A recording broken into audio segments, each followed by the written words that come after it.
Hey there, welcome back. This is Ona with Art of Awakening, and topic for today is twin flames. Um, I've been sort of in the middle of a move, and when that happens, things surface.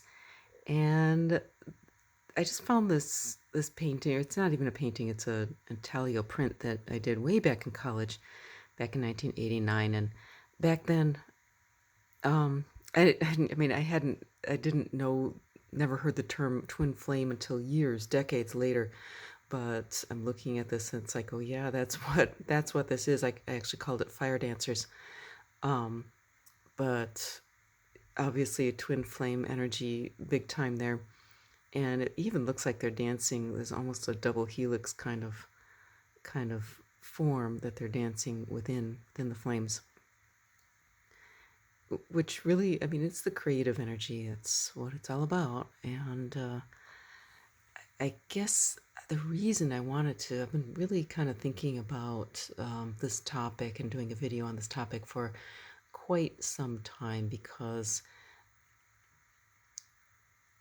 my take on twin flames, my understanding of it, has grown to be a little different from, I think, what is often um, portrayed out there. And so I'm going to just kind of tell you my understanding of it, which is I'm not trying to negate anybody else's understanding of it, just to give a little bit different perspective. Because to me, truth, I think truth is truth, but it's almost I see truth as like a sculpture where you can see it from different angles, and so I don't want to negate anybody else's truth around this topic, but I think there may be more to it, or different ways to look at it. So the way I see twin flames is it's an energy that gets triggered. It's the energy of creation, that gets triggered by particular people. And what I see happening is sometimes we fixate on another person who triggers that energy, and it can really kind of throw us off balance, um, in very interesting ways. And I think it's really in what I've seen a lot, including in myself, in this whole twin flame phenomenon, twin flame community, whatever you want to say, um, is that when we get fixated, it can kind of bring us off the path and get us mired into emotions that aren't necessarily serving us. So the understanding that I've come to has been through observation of this twin flame kind of dynamic. And if you know what I mean by twin flame, it is this type of love that is extremely intense, and both physical attraction, but also just highly spiritual soul connection kind of feeling, and very, very intense. Um, and but what I've noticed is that there's a lot of talk about, people talk about, oh, I thought it was my twin, but it was a false twin, and blah blah blah. Well, to me, it's like I'm not seeing it that way. I'm seeing it as an energy that gets triggered. So, to say that somebody is a false twin, I just more see it as somebody triggers that energy within you. And I've seen it happen, where somebody triggers it in you, or maybe you trigger it in somebody else. And sometimes you trigger it in each other, and that's always very interesting. And it can be beautiful. It can be absolutely beautiful when two souls feel that way about each other. But it also can flush up all sorts of. I mean, it really will flush up all the triggers and all the um, stuff that you need to work through. And so it can be very, very interesting. But where I'm at right now, and again, this is a perspective of the truth. I may feel, see a different side of it tomorrow. I mean, I we can walk around a sculpture and see the different sides, and our perspective changes. So, maybe 6 months from now, I might be singing a different tune, and that's okay. But for right now, what I'm seeing is that this energy really, it needs to be honored, I think, on both sides. And I think, um, to not negate it, because you when somebody brings this energy up in you, it's a potential for an enormous creativity, or bringing in the light, and creating something beautiful. Um, but it's not always necessarily the way we think, right? Because there's that physical component, but it's really, I think, primarily a spiritual kind of connection. But that because it's going through the sacral chakra, it activates all sorts of physical desires as well. And like I said, it's not always mutual, and it can be very, very easy to have feelings about somebody, and feel this so intensely, and then it's find that it's not, you know that they're not, that the feelings aren't being reciprocated, and then it becomes very painful, right? So to me, it was like kind of getting this understanding of, okay, well, this person is triggering this creative potential within me, and that can play out on many different levels, in many different ways. And rather than pigeonholing it into this kind of romantic relationship potential, which potentially is there, but it really has to be mutual, right, for that to be successful. um, Rather than pigeonholing into that, feel into, okay, how is this person triggering my creative potential, to be the best that it can be, for the highest good? How is that happening? And where is it flushing up that which needs to be healed? Because it'll do that. And really working through that individually on a case by case basis. And it really, what it does is it forces, or it doesn't force, but it really brings up all these opportunities for compassion, for forgiveness, for self-forgiveness, for self-compassion, compassion for others, for the boundaries and the respect. um, it if you can go through it with an open mind, it really is a teaching energy. It teaches you to truly listen at a very, very deep level to your own needs and your own truth, as well as listening for and respecting the truth of the other person. And to me, that's what this energy is really all about, is finding the truth of each person. And when because and I'm also seeing it as an energy that is, um it's to me, I'm not seeing it as like this person and that person, these two people are meant to be together. I'm seeing it really as a soul family kind of thing. And sometimes, when this energy comes up, it, it it's almost like sometimes we need to have an experience with this energy with one person in order to open up, to a beautiful relationship with another person.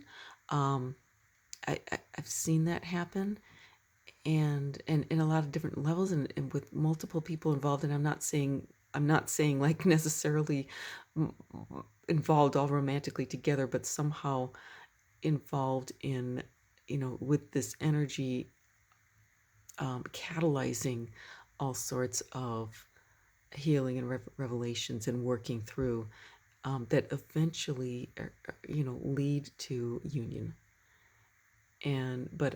To me, the thing is to keep a very, very open mind, and to really see it as coming into truth. Because I think it's only when we really are operating on a level where we're really honest and true, true to our own selves. Um, when each person is operating at that level, that's when this beautiful, that's the creation of something new and beautiful. And so that's really my take on twin souls, twin flames. To me, it's more of a soul family moving together, and not to say that two people can't come into this energy together, and that I've had experienced some taste of that, and that's insanely amazing. Um, just insanely amazing. When two people actually have this mutual attraction, um, it's out of this world. But I don't necessarily see it as that's your one and only, because I see this energy triggered in multiple ways in multiple people. So I'm kind of feeling like it's really most important to, to work through it in a way that's true to yourself, and not feel that if you feel this for a particular person, that that's, you know, I, I think it can trigger all sorts of feelings of obligation, feelings of guilt, feelings of shame, feelings of um, having it to have to come out this way, kind of stuckness.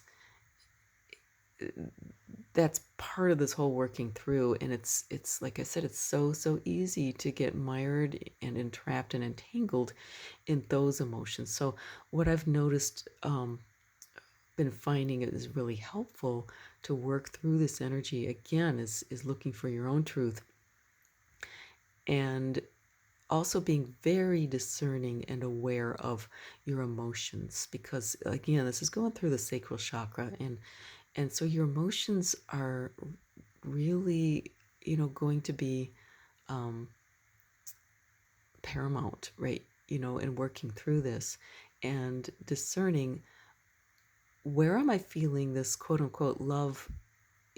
You can feel that in a way where it's this longing, and it really kind of makes you miserable after a while, right? um if you get caught in that, and that's the shadow side of divine love. Divine love, unconditional love, it makes you feel amazing. So if you can feel into, if you're dealing with this kind of energy, and feel into it, take whatever particular person that's triggering this in you, and bring yourself, just feel what the emotion feels like that they bring up in you. And if it's, really divine love, you're going to have that sense of just expansion. That's the real love, right? Real love makes you feel like amazing. It's an expansive feeling. It makes you feel buoyant and almost giddy and happy and joyful. And if this person's triggering that in you, that's a beautiful thing. Feel into that. Feel what that feels like. And then that same person may also, if under certain circumstances, you may feel this longing, right, for the person that becomes ultimately very hard to bear. That's the shadow side. That's the shadow side of the love, right? And that's just showing you where, you know bringing up stuff to be healed, right? Bringing up that's where the part of you that is feeling separation, when that emotion flows through that part of you that believes in separation still, that's when you're going to get that painful kind of quote unquote love. um okay, so the healed part of you is going to feel expansive. Any other part of you is going to feel that contractive kind of emotion. Okay, so it's really important to discern, where the actual love is and where the shadow love is. And when you start discerning that, then it's really not easy, right? But one thing that you can do is start being very, very aware of, that when that shadow love feeling comes off, that yearning, that longing, that kind of feeling that's not very pleasant. Um, if you can remember what the expansive love feels like, what I find helpful is if you can go in with that feeling that it's been triggered in you, and you may have to kind of disassociate it from the actual person, because what this energy really is doing is triggering this love in you, the divine love in you that is your potential, right? That is the soul light within you. Okay, so when you start feeling this really being sucked down and mired down into this contractive energy, you can actually consciously go in and flip the switch if you can remember physically and emotionally what the expansive love feels like. But it may be necessary to just kind of take that person out of the equation and just work with the energy, work with the emotion of it. Okay, you can actually flip the switch. And I think, that can really help us to learn to be in that love. And when we're in that love state, that's what actually brings in our divine partner, whoever that is eventually. It might be the twin flame person that you're feeling that twin flame energy with. It might be somebody else, who will also trigger that twin flame. But the important thing is to keep very open minded, rather than fixating on it's got to be that person, because we don't always know, right? And ultimately, all this energy is here to help us to, to grow into and expand the love within ourselves. Okay, because that's the true part. When we're operating out of love, that's where, that true creative energy can come forward. And whether it's with a romantic partner, and also, as I said, I think we can work with this twin flame energy even on other levels, and especially on other levels. Like, I've had amazing kind of spiritual creative things happen with people that trigger that energy within me, or that I trigger that energy in them, where we weren't in a romantic relationship. um, but it still triggers amazing things, amazing creativity. So just being open-minded, first of all, as to like who the partner is, who your divine partner, who your divine romantic partner will ultimately be. And also in terms of, when we're working with this energy with any given person, that it doesn't always have to be that romantic. It doesn't always have to be physical. It can operate on different levels. And therefore, I'm really experiencing and feeling that we can have multiple twin flames. And, it's really, I see it as a twin flame energy, not that I'm necessarily twin flame to that person, because that's exclusive, because we're working really with love, which is all inclusive, right? So we can have a twin flame experience with somebody, and with multiple people, and I think there may be times where we have that twin flame divine experience within a romantic partnership. Absolutely beautiful, but I don't think that's the be all end all of the twin flame experience. So again, this is just my perspective on it. Take it or leave it. Whatever works for you out of this. If you find it helpful, that's wonderful. If you don't, just leave it. Would love to hear your experiences, your comments below. um, and always just really love and appreciate your presence. Thank you so much for watching, and love you. I'll catch you again later.